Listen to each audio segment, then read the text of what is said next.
Ang mga opinyon sa show na 'to ay akin at akin lamang. Huwag kayong anes. Nang. Check, check, sound check, sound check. I'm sorry, my chair.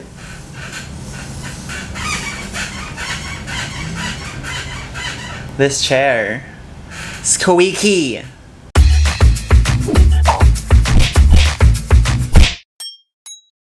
Hello everyone! Welcome sa Linggo ng Pagkabuhay, Sunday Palengke, where we love Miss Kavite.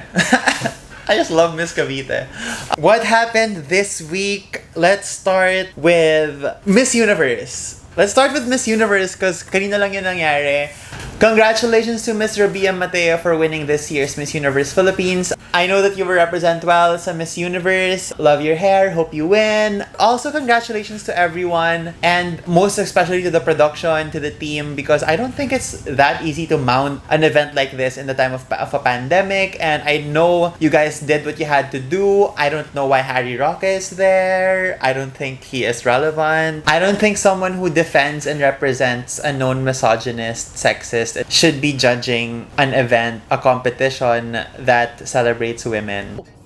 Period! That's the only thing I don't like about this year's Miss Universe is that Harry Roque is a judge. A judge!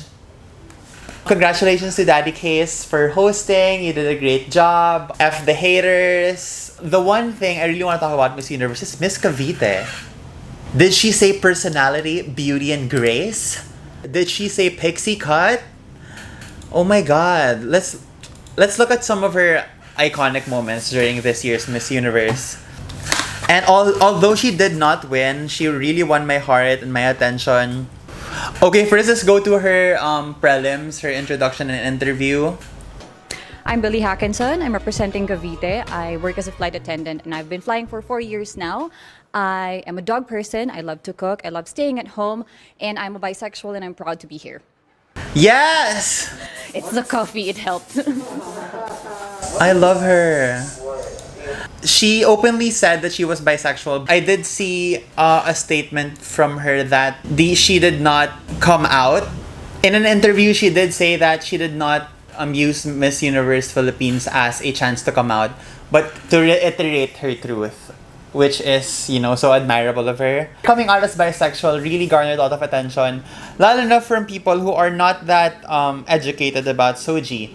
And ito yung sa mga comments, she says, ano bang klaseng Miss Universe pageant yan?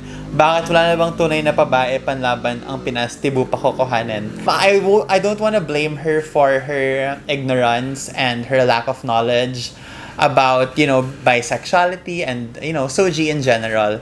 This, I think, is just more of an emphasis on how much we need the Soji Equality Bill now and how we need Soji education in our schools and Soji orientations for everyone. Just so we don't have confusions like this. I think this is just a comment of confusion and, lack of knowledge and ignorance. Pero, it's a teachable moment for Miss Allen Contreras Daya. Then Miss Kavita continued to slay her preliminary interviews. Here she is answering the question, which color symbolizes the phenomenal woman? Chartreuse. Green na lang. Did she say color theory? Green na lang. It's a very hard color to pull off. But I think with the right level of confidence, I can do it.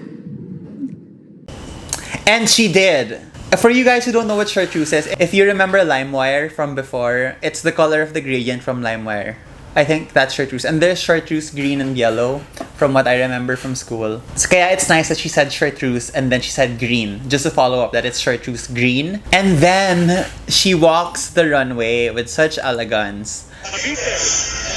With this chartreuse green gown. And can I say queen? Wow. Louis Pangilinan, you did a great job with this.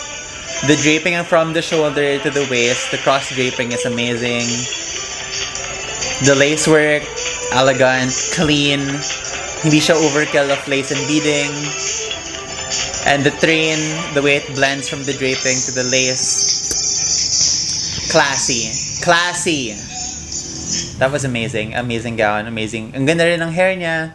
I love it. And she had a photo with Harry Roque. And did she say social distancing? Did she say follow the safety protocols? She did. Also, we have to give credit where credit is due with this phenomenal answer from Miss Robia Mateo. And then she says that Miriam Defensor Santiago is the best president that we never had in front of the presidential spokesperson. Are you serious? Not what it looks Right in like. front of my salad? Can we say nerve? Say it with me. Nerve. Nerve. She had the nerve to wear those ugly ass shoes. I give that to her. So anyway, congratulations to every every Miss Universe. Also, congratulations pala to Michelle Gumabao for representing the City of the Stars. So congratulations to the whole Miss Universe Philippines team, from production to the contestants to everyone in between except Harry Roque. Yeah, must be hard to do it in the middle of a pandemic. So congratulations. On to the next one. Pope Francis recently said in a documentary that LGBTQIA people should be able to be united, like civil union law. We deserve the same rights as same-sex couples. And of course, again, this received a lot of reactions, mixed reactions from the netizens and everyone in the church Catholic community. And here are some of the Catholic priests who rejected the statement of Pope Francis. Here's one from the States. Bishop Thomas Tobin says that the Pope's statement clearly contradicts what has been the long-standing teaching. The church cannot support the acceptance of objectively immoral relationships. That's what I have to say. Immoral. The Pope's statement clearly contradicts what has been the long-standing teaching. The church cannot support the acceptance of objectively immoral relationships. Isn't the church also the same organization that defended and hid pedophiles? Can I say facts? And that's a fact. And facts are facts. And then one of our own, Arturo Bastes, the retired Sorsogon bishop. That's what you should be, retired. Just retire. Keep away. Okay, this is a shocking statement from the Pope. I am really scandalized by his defense of homosexual union, which surely leads to immoral acts. Whatever. But, first, let's talk about it. Marriage is different from union. We do not want to get married in a church. I personally want to get married in a museum. Just want the same conjugal rights, visitation rights, right to have a child, yung mga ganon. We don't really want to do a church wedding, kayo na yon. Again, homosexual union does not lead to immoral act. If by immoral acts, he is saying domestic violence, cheating, concubinage, child abuse, incest. If you're talking about those immoral abuse, I think that happens in heterosexual union. Not us. So, I really don't know what you're talking about, Mr. Arturo Bastes. Bishop Thomas Tobin says that it contradicts what has been the long-standing teaching of the church. Which got me to thinking, what does that mean? What does long-standing teaching mean? So I had to ask, because hindi naman ako Bible dweller, hindi naman ako theologist, I don't really know how the church works, so I had to ask someone who did. So I have a good friend, Sir David Kiambao. He is a lay missionary, and he has been very vocal about his opinions on religion, church, and everything. So here's a statement on the Pope's remarks about same-sex union. Here is Sir. Hi Dora, thanks for having me. Regarding the remarks of Pope Francis na medyo naging controversial at naging ma-issue recently, I have 3 things that I would want to share about it. First, the remark of Pope Francis is as it is, a remark in a documentary. I believe that it is not a part of what we call the ordinary magisterium or the teaching authority of the church. The remark of Pope Francis reflects his personal opinion regarding the matter on how he handled the situation when faced with a question between same-sex marriage and civil rights for the LGBTQIA plus community. Pangalawa, regardless of his opinion, however, he is still the Pope. So merong bigat yung kanyang sinabi doon sa documentary na yon.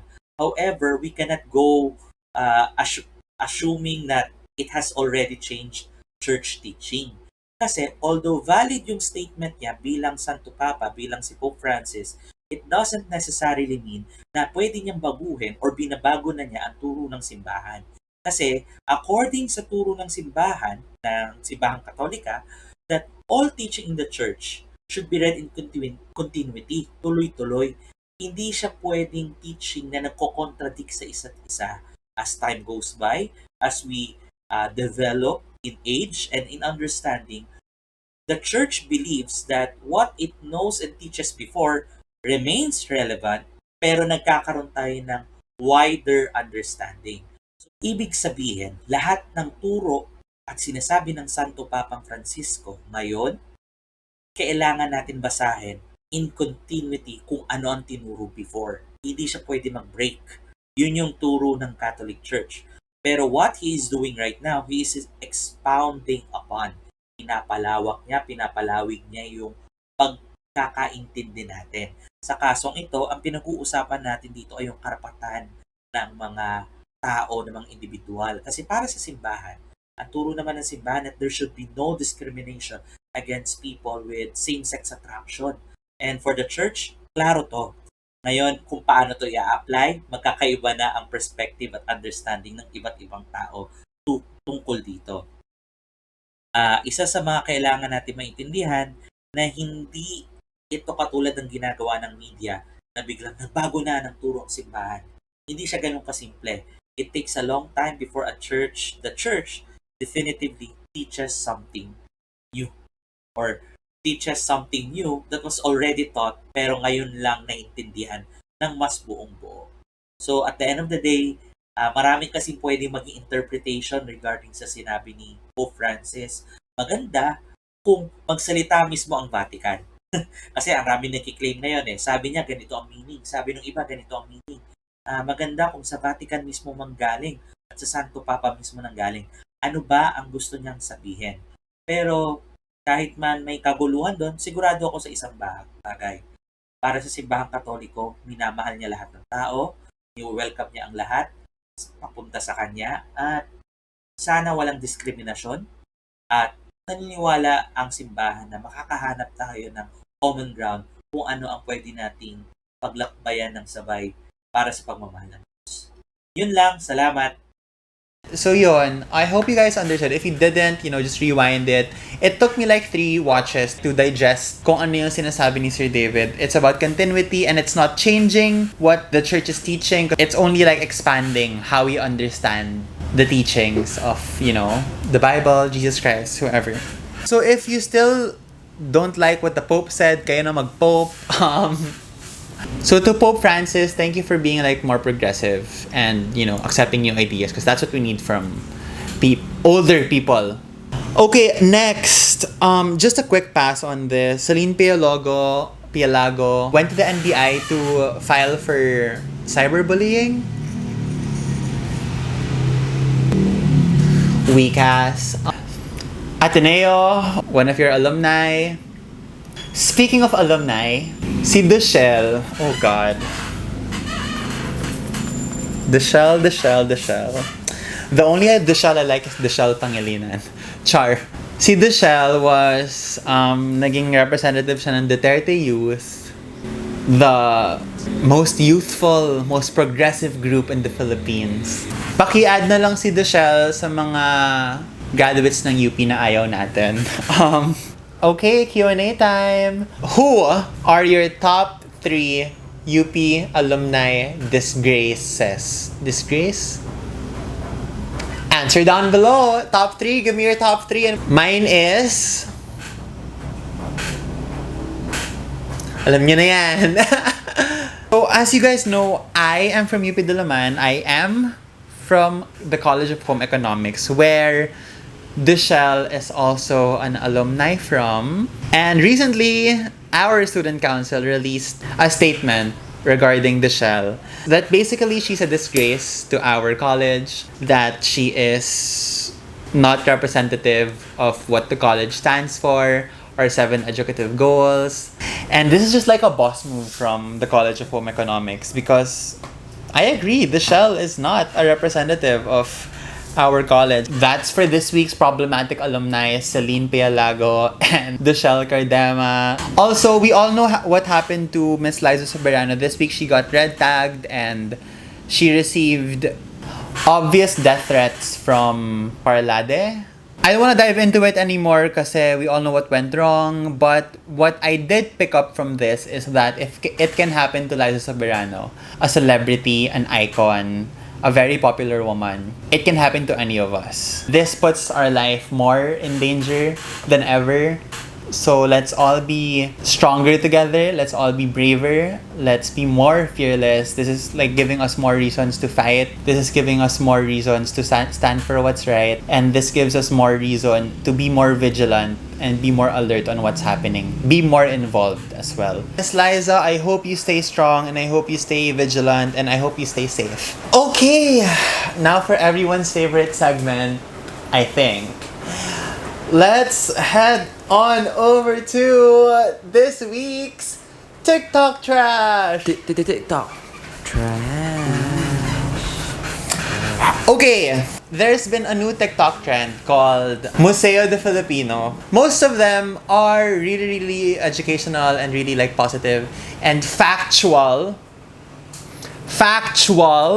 But some are very problematic and I smelt a lot of historical revisionism here. So let's watch our TikTok Trash entry for Museo Filipino.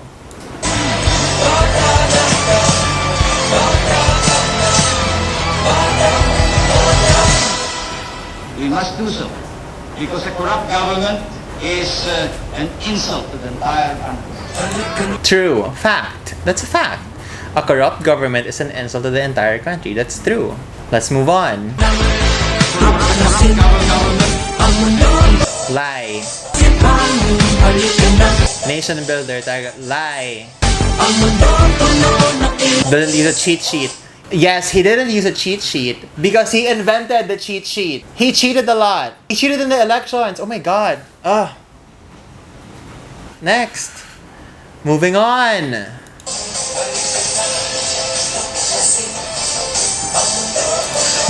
No.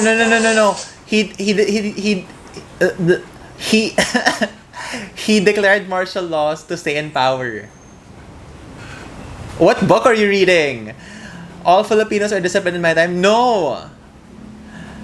Huh? Babe, read a book. Oh my God. Ang yaman namin ay aming pinaghirapan. Hindi ito na... Oh God.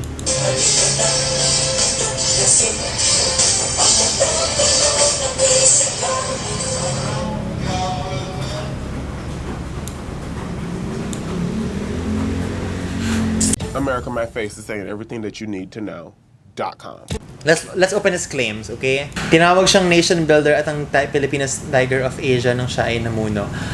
What the Marcoses did and what Imelda did was they built spectacles, no? They built infrastructures that were maganda and blinding to the eye.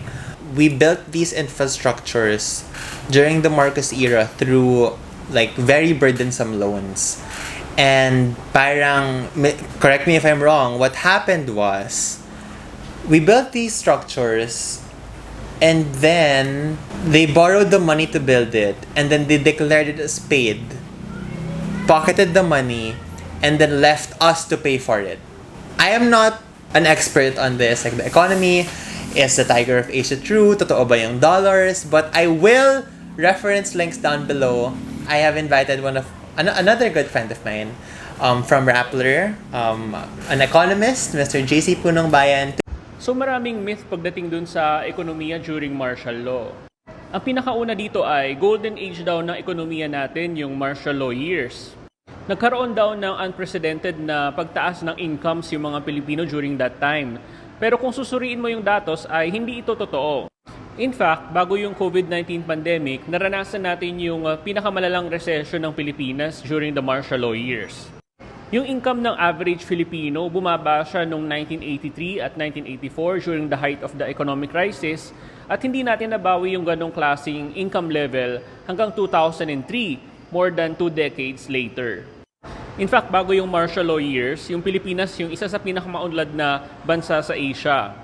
Pero simula noong 60s, 70s at 80s ay nanguusa na tayo ng Malaysia, Thailand, and Indonesia.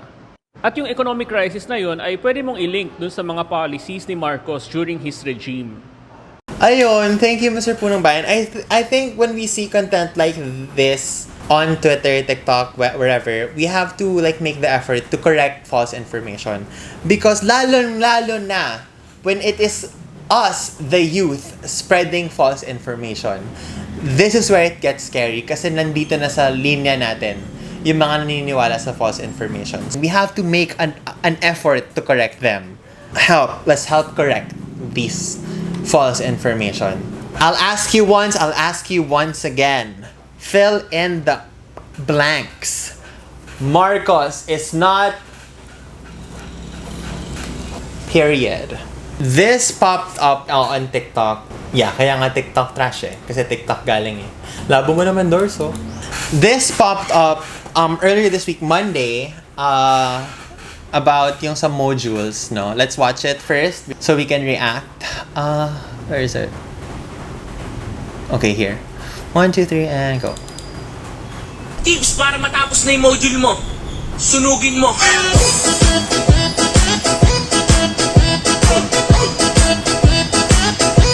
Tapos ibigay mo yung abo sa teacher mo.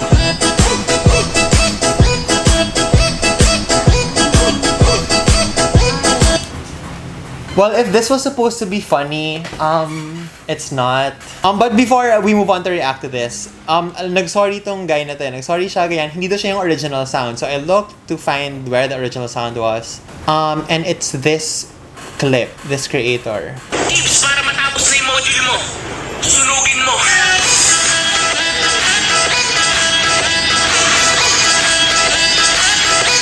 Tapos ibigay mo yung abo sa teacher mo.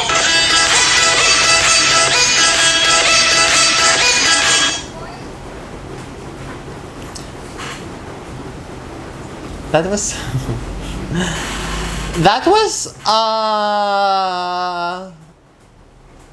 I don't even know what to say. Distasteful, offensive. That's so offensive to, first off, the teachers who have spent months to create these modules, and secondly, to the students who can't even afford the modules. And I don't know, like, where are the jokes? If it was supposed to be like satirical, like, what's the punchline? It's just stupid to me how you can create content like this. What was the point?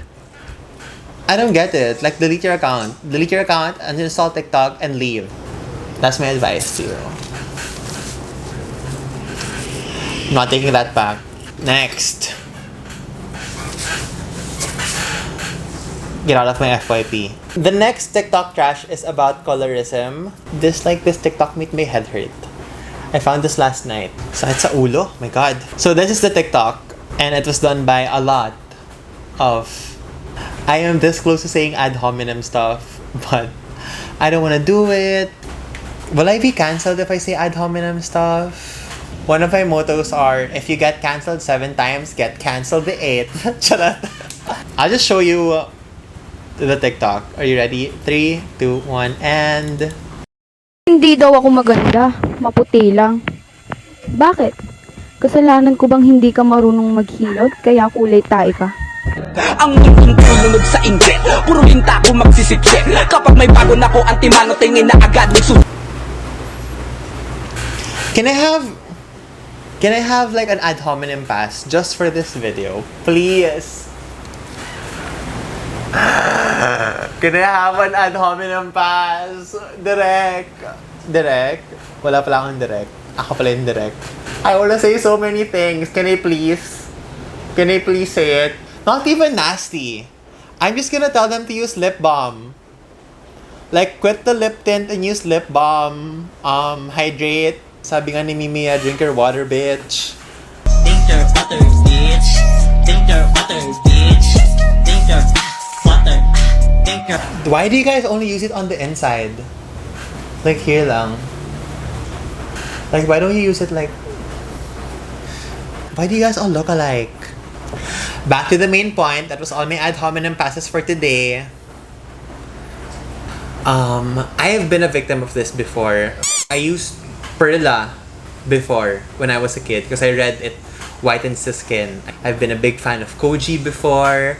I've been a big fan of papaya soaps because, you know, lighter daw, the whiter the more beautiful. I learned to love my own skin, my natural skin, and it really took a lot of time for me to like really love my skin tone. Really funny that people are still equating beauty to whiteness. All I can say is no. I do want to take this time to show you Inka's reaction on it because she is a tan queen and her opinion matters to me, so I'm showing it to you. So here's Inka. You know, it took me years to undo the damage that colorism did to my self-esteem. I remember when I was in high school, a classmate of mine told me that if I was white, I could have been beautiful. Sadly, this happens here all the time because we were made to believe that more Western features are more beautiful. There is literally a social hierarchy that dictates lighter skinned at the top, darker skinned at the bottom. And it's really not our fault that we think this way, is because we were raised to believe that this was right. What is our fault is if we continue to promote colorism. My mom and sister are fair-skinned and they're beautiful. My dad, my brother, and myself are darker-skinned and we are beautiful too. It's skin. So if you used this sound seriously, please delete it. Thank you for that, Miss Inka. Yes, all skin colors are beautiful. I don't know what's so hard to get. Like, dang. It's not a good look. Also, stop using lip tints like inside your lip where it's like it's not even a gradient. It's like half strawberry red and then half flesh. So to balance things out, here is TikTok treasure. TikTok treasure. Since we had the Messiah Filipino TikTok trash, we had to have the Messiah Filipino TikTok treasure. So here's another Messiah de Filipino TikTok.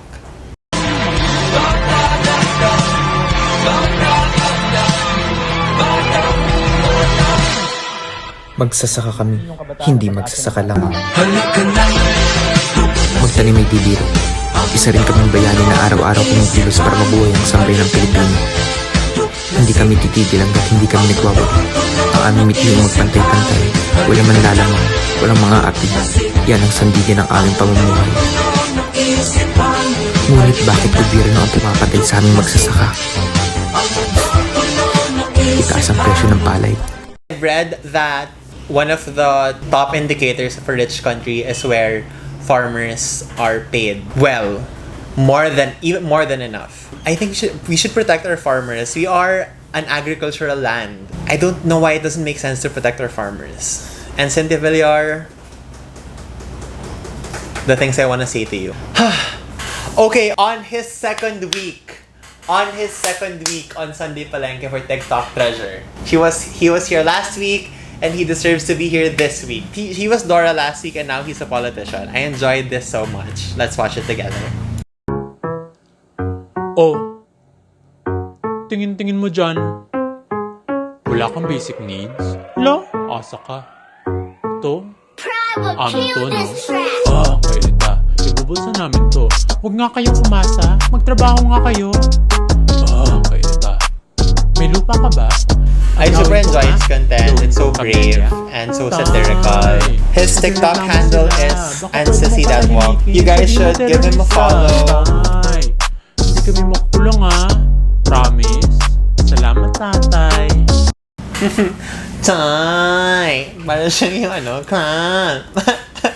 Okay, before this video ends, I just want to personally thank Dr. Gamo Bear for assuring that our family is COVID-free. He's been here like every couple of weeks just to test everyone in the household. So thank you if you need like home service for rapid swab test, the antigen test. Make sure to contact Dr. Gamo Bear. Super convenient, like anywhere in Metro Manila. I think lumalabas sila ng Metro Manila rin. That was this week's Sunday Palengke, October 25. This is our 9th episode. I'm so happy that everyone is still very supportive of this. Should we do like a Halloween episode next week? Let me know. Do you guys want more episodes in the week? Do you want like a weekday episode? Let me know.